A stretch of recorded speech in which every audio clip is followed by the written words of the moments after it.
Hello friends. तो हम class 6 का चैप्टर 1 डिस्कस कर रहे थे हिस्ट्री का, what where how and when. तो हम लोगों ने इतना डिस्कस कर लिया था, वेयर डिड पीपल लिव। हम ये पैराग्राफ पढ़ रहे थे। तो हम स्टार्ट करेंगे आज। Why do people travel nowadays. Okay, तो हम यहाँ से स्टार्ट करेंगे। Why do people travel nowadays. Look at map once more. इसमें दोबारा कहा गया है कि मैप 1 हम दोबारा देखें, एक बार और देखें। Hills, mountains and seas from the natural frontiers. Frontiers का मतलब होता है सीमा, ठीक है। जो बॉर्डर लाइंस होती हैं उसको कहते हैं frontiers of the sub continent. सब कॉन्टिनेंट हम किसको कहते हैं ये भी हम पहले डिस्कस करेंगे। सब कॉन्टिनेंट, यहाँ पे आप देखिए एक छोटा सा पैराग्राफ दिया हुआ है फेसिंग पेज करके। ओके, मैं जूम कर देती हूँ इसे। फेसिंग पेज करके ये दिया हुआ है पैराग्राफ आपको। This is the map of south Asia. ये जो मैप हमें दिया है ये साउथ एशिया का मैप है, ठीक है, जिसमें कौन कौन सी कंट्रीज़ आ जाती हैं। इंडिया आ जाता है, पाकिस्तान, बांग्लादेश, नेपाल, भूटान, श्रीलंका, ये सारी कंट्रीज़ आ जाती हैं। और जो नेबरिंग कंट्रीज़ हैं, जो पड़ोसी कंट्रीज़ हैं, यानी कि जो इंडिया के बाहर, इस मैप के जो बाहर हैं, उनको हम कहते हैं नेबरिंग कंट्रीज़। जैसे कि ये सुलेमान और केथार हिल्स के बारे में हमने पढ़ा है ना। तो यहाँ पे जो कंट्रीज़ हैं, यानी कि अफ़गानिस्तान है, ये सारी जो कंट्रीज़ हैं ये हमारी नेबरिंग कंट्रीज़ हो गई। तो नेबरिंग कंट्रीज़ में कौन सी हो गई? Afghanistan, Iran, China, Myanmar and south Myanmar, ठीक है। ये जितनी भी कंट्रीज़ हैं ये हमारी नेबरिंग कंट्रीज़ हैं। और साउथ एशिया जो है ये सब कॉन्टिनेंट कहलाता है, क्योंकि इसमें स्मॉलर कॉन्टिनेंट आते हैं। इट इज़ वेरी लार्ज, और ये बहुत बड़ा है, and is separated from the rest of the Asia by seas, hills and mountains. और ये सेपरेटेड है किससे? सीज के थ्रू, हिल्स के थ्रू और माउंटेन्स के थ्रू ये सेपरेटेड है। तो इसलिए हम इसको कहते हैं सब कॉन्टिनेंट, ठीक है। While it is difficult to cross these frontiers, यानी कि बहुत डिफ़िकल्ट रहा इन फ्रंटियर्स को, इन बॉर्डर लाइंस को क्रॉस करना। Those who wanted could and did scale the mountains and cross the seas. और जो चाहते थे करना वो क्या करते थे? वो पहले स्केल करते थे, ठीक है, फिर माउंटेन या सीज को क्रॉस करते थे। People from across the frontiers also came into the sub continent and settled here. और जितने भी यानी कि जो बॉर्डर लाइन पे लोग रहते थे, यानी कि नेबरिंग कंट्रीज़ इंक्लूड कर लीजिए आप, जितने भी लोग रहते थे वहाँ पे वो इस सब कॉन्टिनेंट में आते थे और यहाँ पे सेटल्ड हो जाते थे, रहने लगते थे। These movements of people enriched our cultural traditions. People have shared new ways of carving stones, composing music, and even cooking food or over several hundred of years.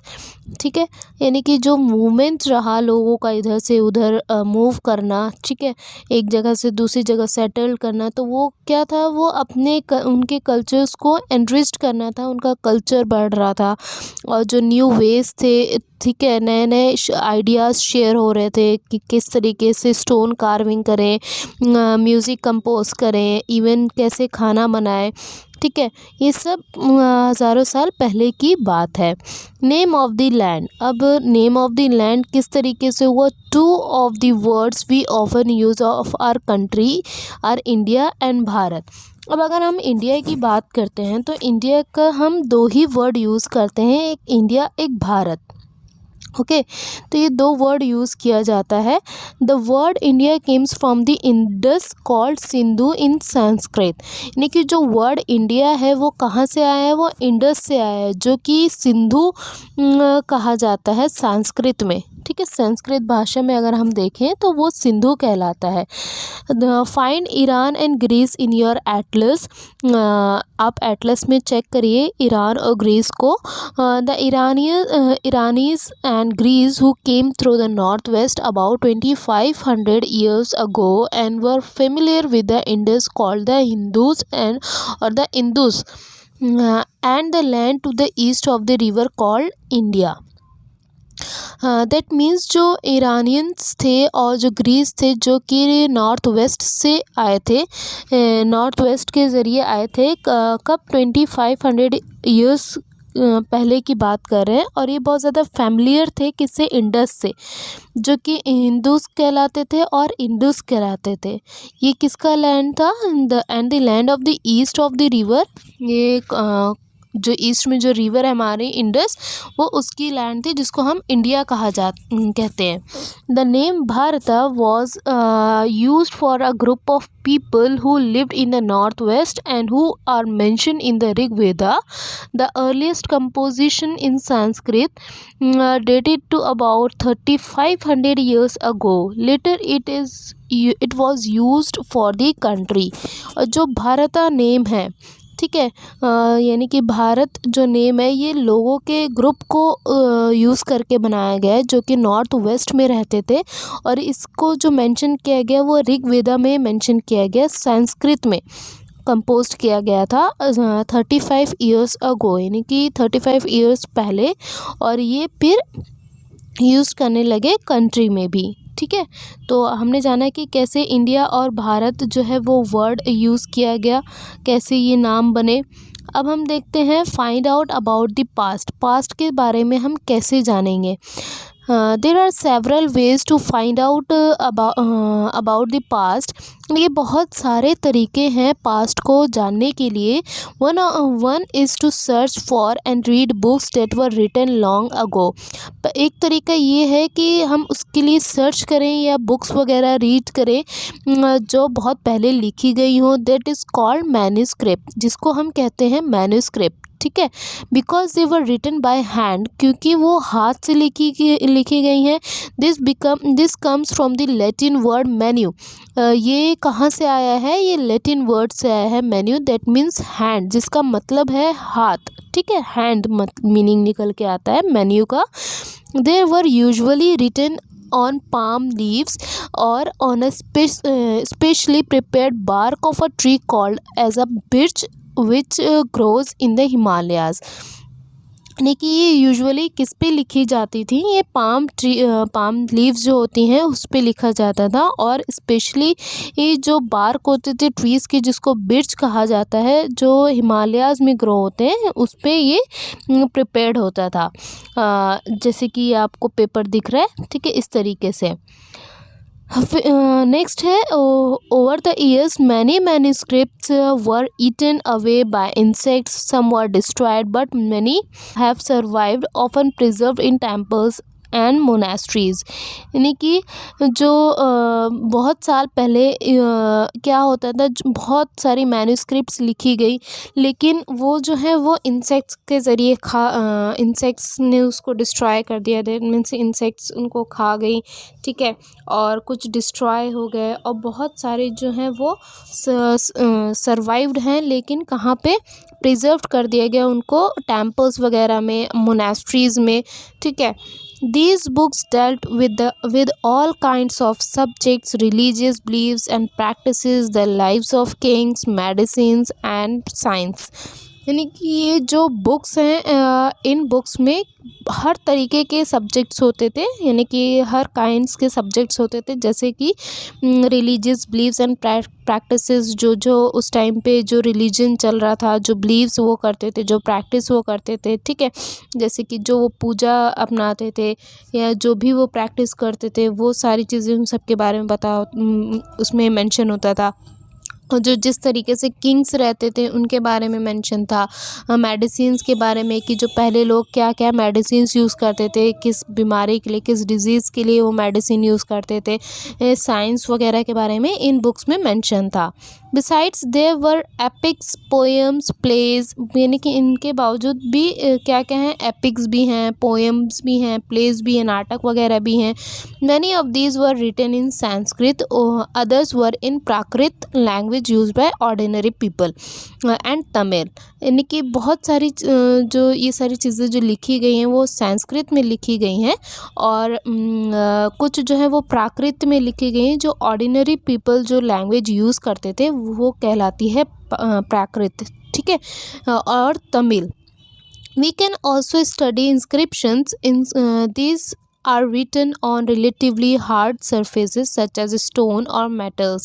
अब हम इंस्क्रिप्शन किसको कहते हैं? जो खोद खोद कर लिखा जाता था पत्थरों पे. आप अभी भी देखते होंगे मॉन्यूमेंट्स वगैरह पे, जब आप हिस्टोरिकल मॉन्यूमेंट्स में जाते हैं घूमने के लिए, तो वहाँ पे साइड साइड में पत्थर लगे हुए होते हैं, स्टोन्स लगे हुए होते हैं, तो उस पर खोद खोद के जो इंस्क्रिप्ट कर करके लिखा जाता है उसको कहते हैं इंस्क्रिप्शन. तो वो भी होते थे. ठीक है, हम इंस्क्रिप्शंस भी पढ़ सकते हैं जो कि ठीक है, ये हार्ड सरफेस पे या मेटल वगैरह पे जो लिखा हुआ होता है उसको कहते हैं. Sometimes kings got their orders inscribed on that people could see, read and obey them. हम देखते हैं कि जो किंग्स जो हैं वो जो ऑर्डर देते थे लोगों को, या जो ओबे करते थे लोग, या जो रीड करते थे, वो सब हम इंस्क्रिप्ट देखते हैं उस पर कि वो खुदा हुआ है. There are other kinds of inscription as well, where men and women including kings and queens recorded what they did. यानी कि कुछ अदर टाइप के इंस्क्रिप्शंस भी होते थे, जैसे कि जो किंग और क्वींस होती थी, जो वो ऑर्डर करती थी या जो भी वो करते थे, वो भी रिकॉर्ड होता था. For example king often kept records of victories in battle. यानी कि एक तरीके से हम एग्ज़ाम्पल ले लेते हैं कि किस तरीके से किंग्स जो हैं वो अब विक्ट्रीज़ पाते थे, यानी कि जीत हासिल करते थे अपनी लड़ाई में, तो उसको भी रिकॉर्ड किया जाता था. There were many other things that were made and used in the past. बहुत सारी चीज़ें थी जो कि यूज़ की जाती थी पास्ट में. Those who study these subjects are called archaeologists. अब जो इन चीज़ों के बारे में पढ़ता है वो उसको कहते हैं archaeologist.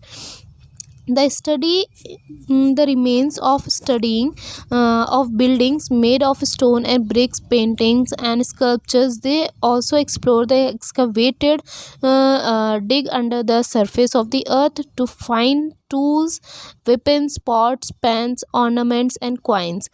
यानी कि जो आर्कियोलॉजिस्ट थे जो स्टडी करते थे, वो क्या स्टडी करते थे? बिल्डिंग्स वगैरह, जो भी स्टोन्स पे, ब्रिक्स पे पेंटिंग्स होती थी, स्कल्पचर्स होते थे, इन सबको स्टडी करना. ठीक है, और एक्सप्लोर करते थे, एक्सकवेट करते थे, यानी कि जो भी सरफे अर्थ के अंदर, यानी कि पहले लोग क्या करते थे ना, तो चीज़ों को दबा देते थे ज़मीन के अंदर, तो उसको डिग करके उसको निकालना, उसको पढ़ना, रीड करना, टूल्स वगैरह फाइंड करना, वेपन्स को फाइंड करना, जो पॉट्स होते थे, पेन्स होते थे, ऑर्नामेंट्स होते थे, ज्वेलरीज वगैरह, कॉइन्स वगैरह, इन सबको फाइंड आउट करते थे ये लोग. Some of these objects may be made of stone. कुछ ऑब्जेक्ट्स जो थे वो शायद स्टोन्स के बने हुए होते थे, कुछ बोन्स के, हड्डी के, कुछ बेक्ड लेग क्ले के, कुछ मेटल के, इन सब चीज़ों से बने हुए होते थे. Objects that are made of hard imperishable substances usually survive for a long time. जो ऑब्जेक्ट्स थे वो हार्ड चीज़ों से बनते थे, सॉफ्ट से नहीं बनते थे, यानी कि हार्ड होता था वो जिससे वो बनाते थे, और इम्पेरिशेबल होता था. ठीक है, इम्पेरिशेबल सब्सटेंसेस होते थे, यानी कि जो ज़्यादा टाइम तक, लंबे समय तक सर्वाइव कर पाए. पे आपको पॉट शो कर रहा है, और इसका जो स्टोन पे ये लोग इंस्क्रिप्ट करते थे वो सारी चीज़ें शो कर रहे हैं. लेफ़्ट में दिया हुआ है पॉट दिया हुआ है. हम छोटा सा ये जो कॉलम है इसको रीड करते हैं. Apart from an old city, pots like these were used about 4700 years ago.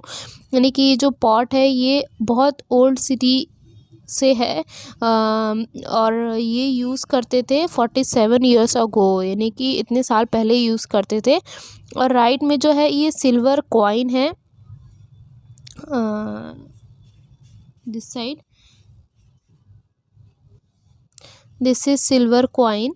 An old silver coins such as the one were in use from about 2500 years ago. In what ways the coins different from the ones we use today?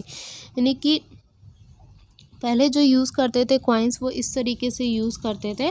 ठीक है, और अब जो use करते हैं उसका क्या difference है वो हम देखते हैं कि क्या डिफरेंसेस है, वो आप देख सकते हैं. अब हमारे स्टार्ट करते हैं। Archaeologists also look for bones of animals, birds and fishes to find out what people ate in the past. यानी कि आर्चियोलॉजिस्ट जो थे वो क्या और सर्च करने लगे, बोन्स वगैरह सर्च करने लगे, एनिमल्स के, बर्ड्स के, फिशेस के, ये पता लगाने के लिए कि लोग पास्ट में क्या खाते थे। ठीक है। Plants remaining survive for more rarely. If seeds of grains or pieces of wood have been burned, they survive in a charred form. यानी कि जो प्लांट्स वगैरह थे वो रेयरली सरवाइव कर पाते थे ज़्यादा दिन तक। जो सीड्स होती थी ग्रेन्स की, पीसीज होते थे वुड्स के, वो सब जला दिए जाते थे और सरवाइव करते थे चेयर्ड फॉर्म में। ठीक है। बहुत अजीब तरीके से सरवाइव करते थे। Do you think cloth is found frequently by archaeologists? क्या आप सोच सकते हैं कि कपड़े जो हैं वो आर्चियोलॉजिस्ट ने फाइंड किया होगा फ्रीक्वेंटली, यानी कि बहुत उसमें historians that is scholars who study the past. Historians हम उसको कहते हैं जो कि पास्ट के बारे में पढ़ते हैं। आर्चियोलॉजिस्ट के बारे में मैंने बताया कि आर्चियोलॉजिस्ट किसको कहते हैं, कमेंट करके बताएंगे आप कि आर्चियोलॉजिस्ट हम किसको कहते हैं और हिस्टोरियंस हम किसको कहते हैं।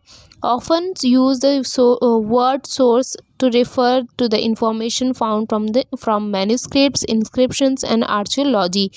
यानी कि ये जो वर्ड है वो यूज़ करते हैं, सोर्सेज को यूज़ करते हैं इंफॉर्मेशन कलेक्ट करने के लिए, इंफॉर्मेशन पाने के लिए। कहाँ कहाँ से? मैन्यूस्क्रिप्ट से, इंस्क्रिप्शन से एंड आर्चियोलॉजी से। Once sources are found, learning about the past becomes an adventure as we reconstruct it bit by bit.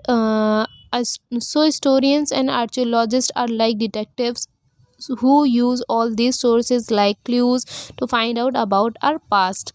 यानी कि जो ये सोर्सेज यूज़ करते थे, छोटे छोटे क्लूज़ को यूज़ करना, क्लूज़ को पाना और उसको फाइंड आउट करना, अपने पास्ट को फाइंड आउट करना, तो ये कौन करता था? एक डिटेक्टिव की तरह हिस्टोरियंस और आर्चियोलॉजिस्ट करते थे। वन पास्ट और मैनी, यानी कि एक ही पास्ट है या बहुत पास्ट है। ठीक है, ये क्वेश्चन है। Do you notice the title of this book our past? आपने नोटिस किया है जो टाइटल है हमारी बुक का वो आर पास्ट है। ठीक है, जो हमारा बीत गया। तो वो we have use the word past in plural to draw attention to the fact that the past was different from different groups of people. Past जो वर्ड है वो पास्ट प्लूरल में यूज़ किया गया है, जिसका जो अटेंशन दिया गया है फैक्ट को लेकर के वो ये है कि जो डिस्कवरीज हुई हैं, जो पास्ट उन्होंने डिफरेंट किया है, वो अलग अलग ग्रुप के लोगों के लिए डिस्कस किया है। ठीक है, क्या क्या किस तरीके से हुआ है पास्ट में। ठीक है, कैसे फार्मर्स ने किया, कैसे हर्डर्स ने किया। ठीक है, अलग अलग सेक्टर्स के बारे में डिस्क्राइब किया गया है पास्ट में। तो इसके लिए जो टाइटल है वो आर पास्ट किया गया है, प्लूरल में मेंशन किया गया है। For example the life of herders and farmers were different from those of Kings and queen's. यानी कि जैसे कि हम एग्जांपल ले लेते हैं फार्मर्स और हर्डर्स की, वो उनकी जो लाइफ है वो डिफरेंट है किससे? किंग्स और क्वीन से डिफरेंट है। और जो मर्चेंट की लाइफ से वो किससे डिफरेंट है? क्राफ्ट पर्सन से डिफरेंट है ना। तो इस तरीके से पास्ट का यूज़ किया गया। ठीक है, सिर्फ पास्ट नहीं है, यहाँ पे पास्ट है, प्लूरल लगाया है, यानी कि अलग अलग ग्रुप के लोगों की लाइफ के बारे में डिस्क्राइब किया गया है। सिर्फ एक ही कम्युनिटी के बारे में नहीं बताया, एक ही ग्रुप के बारे में नहीं बताया, अलग अलग ग्रुप के बारे में बताया है। Also, as is true even today, people follow different practices and customs in different parts of the country। यहाँ तक कि आज भी ये हकीकत है कि जो लोग हैं वो अलग अलग प्रैक्टिसेस को, अलग अलग कस्टम्स को फॉलो करते हैं पूरे कंट्री में। ठीक है, अलग अलग पार्ट्स में फॉलो किया जाता है, कोई भी चीज़ें सेम नहीं है। For example today most of the people lying in the Andaman islands get their own food by fishing, hunting and collecting forest produce. जैसे कि अगर हम एग्जांपल लें, आज जो है लोग जो है वो अंडमान आइसलैंड्स में रहते हैं कि अपना खाना खुद पाते हैं, फिशिंग करके, हंटिंग करके, और फॉरेस्ट के जो प्रोडक्ट्स हैं उसको कलेक्ट करके वो अपना खाना खुद गेट करते हैं। By contrast, most of the people living in cities depending on others for supplies of food. Differences such as these existed in the past as well. यानी कि इसी तरीके से अगर हम ये देखें, उसका उल्टा देखें कि कुछ लोग जो हैं वो सिटीज़ में रहते हैं और वो दूसरे सप्लाईज़ पे डिपेंड होते हैं, ठीक है। Besides, there is another kind of differences. We know a great deal about kings and a battle they fought because they kept record of their victories. यानी कि ये भी हम देखते हैं कि जो दूसरे काइंड के डिफरेंसेस हैं, हम ये देखते हैं कि जो ग्रेट डील्स हैं किंग्स की, यानी कि जो भी उन्होंने लड़ाइयाँ लड़ी हैं तो वो उन्होंने अपने रिकॉर्ड्स को भी रखा गया, उनके जो विक्ट्रीज हैं उनको भी संभाल के रखा, जिससे हमें पता लगता है कि क्या पहले हुआ था। Generally ordinary people such as hunters, fishing folk, gatherers, farmers और herders did not keep records of what they did. यानी कि ये भी देखते जो ऑर्डिनरी पीपल थे, जैसे हंटर्स थे, फिशिंग फॉक्स थे, गैदरर्स थे, फार्मर्स थे, हार्डर्स थे, इनका कोई रिकॉर्ड नहीं इन्होंने रखा कि कैसे वो करते थे, किस तरीके से करते थे, वो रिकॉर्ड इनका नहीं है। वाइल आर्चियोलॉजी हमें हेल्प करती है इन सब चीज़ों को फाइंड आउट करने के लिए, कि उनकी लाइफ्स के बारे में बताने के लिए, कि there is much that remains unknown. यानी कि बहुत सी सारी चीज़ें ऐसी हैं जो कि अभी भी अननोन है, जिसको हम जानते नहीं हैं, जिसके बारे में अभी भी हमें क्लियर नहीं है कि उनकी लाइफ कैसे थी, कैसे वो करते थे। कुछ कुछ चीज़ें जो हैं वो क्लियर की गई, किसके हेल्प के ज़रिए? आर्चियोलॉजी के हेल्प के ज़रिए। What do dates mean? अब डेट्स का क्या मतलब है, ये हम जानेंगे कि किस तरीके से डेट निकल के आती है, डेट हम मेंशन करते हैं। If somebody ask you the date, you will probably mention the day, month and year, 2000 and something. अगर कोई भी आपसे डेट पूछता है तो आप डेट, मंथ और ईयर जो है वो मेंशन करते हैं, जैसे 2000 मेंशन करके और उसके आगे जो भी डेट है या मंथ है वो आप मेंशन कर देते हैं। These years are counted from the date generally assigned to the birth of Jesus Christ। यानी कि जो ये साल है वो काउंटेड किया जाता है, वो जो बर्थ है जीसस क्राइस्ट का, उसके असाइन पे इसको काउंट किया जाता है, जो कि फाउंडर थे किसके? क्रिश्चियनिटी जो रिलीजन है उसके फाउंडर थे।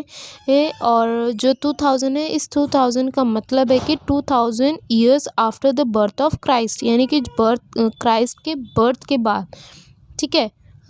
All dates before the birth of Christ are counted backward. जितनी भी डेट्स हैं जीसस क्राइस्ट के बर्थ के बाद से, वो बैकवर्ड में काउंट की जाती हैं, और उसको लिखा जाता है किसमें? लेटर्स में लिखा जाता है BC, before Christ. In this book we will refer to dates going back from the present using 2000 as a starting point।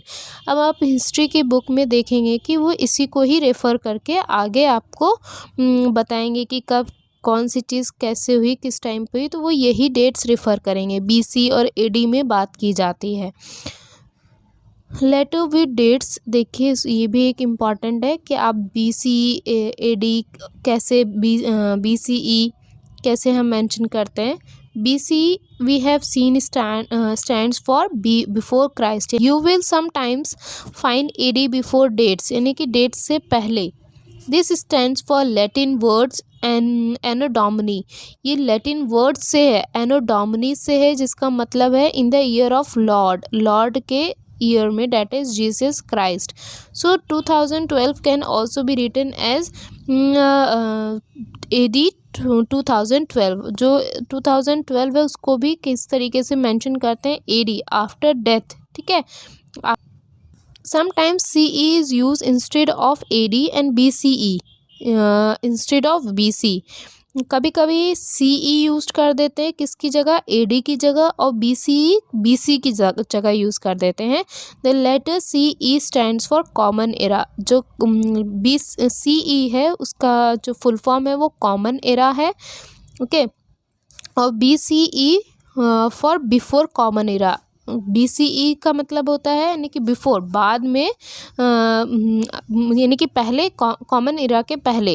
We use these terms because the Christian era is now use in the most countries of the world. यानी कि जो ये terms जो है वो इसलिए use करते हैं क्योंकि जो क्रिश्चियन एरा है वो ज़्यादातर कंट्रीज़ में यूज किया जाता है। In India begin using this form of dating from about 200 years ago. India में ये डेट यूज़ करना कब हुआ? 200 200 ईयर्स अगो, यानी कि 200 साल पहले से स्टार्ट किया गया। ठीक है। And sometimes the letter BP means before present are used. कभी कभी बीपी भी यूज़ करते हैं जिसका मतलब है बिफोर प्रेजेंट। ठीक है। तो ये था आपका हिस्ट्री का चैप्टर जो कि कंप्लीट हो चुका है क्लास 6 का। तो आप जो भी मैंने क्वेश्चंस पूछे हैं आप उसको कमेंट करके बताइए।